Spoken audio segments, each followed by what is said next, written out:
তোমাতে আদি অনাদি তোমাৰে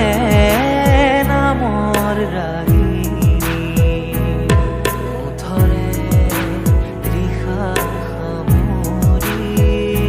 দুহাতৰ কোমল আঙুলি পৰহি যায় পাগল সলনি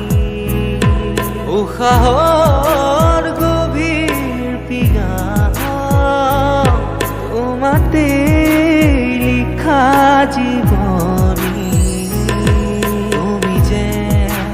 পপীয়া তৰা আকাশৰ বুলতি তুমি যে আগৰ